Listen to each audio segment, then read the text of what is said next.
A lot of the era that preceded Cortex also preceded me, or my involvement, although I got involved in the WashU Medical Center maybe as early as 1970. So that would be 45 years ago. So I've been around a long time. But right about when I first got involved, and people today probably don't remember this, Kings Highway was not a pretty area. If you went back to the time I'm talking about, Missouri Baptist Hospital was located down here, and they moved out to the suburbs. St. Luke's Hospital is located on Delmar, and they moved out to the suburbs. And St. John's Mercy, was located down here, and they moved out to the suburbs. There was way more discussion than people would like to remember about whether or not Barnes and Jewish Hospital and the WashU Medical School should move out to the suburbs. And people say, oh, how could they ever have thought of that? Well, it was a real discussion.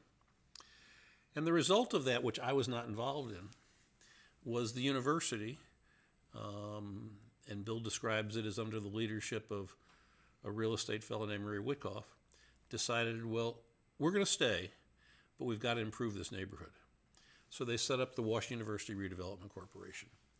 And that entity worked for many years, way before Cortex, starting to clean up the neighborhood and, make it more institutional, make it safer, provide building sites for future development, etc. And that certainly set the tone for Cortex. But again, the real decision, which was for the Washington University Medical School and Barnes and Jewish Hospitals to stay on Kings Highway, in spite of the fact its major competitors were all moving.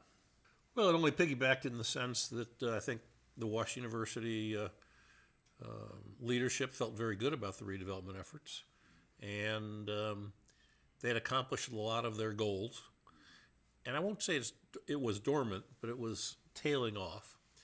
And then Cortex came along. In many ways, one could say Cortex wasn't a horribly new idea because they had experienced many of the same things in terms of neighborhood improvement, what has to be done, various legal issues, etc., in the Washington University Redevelopment Corporation effort that preceded Cortex.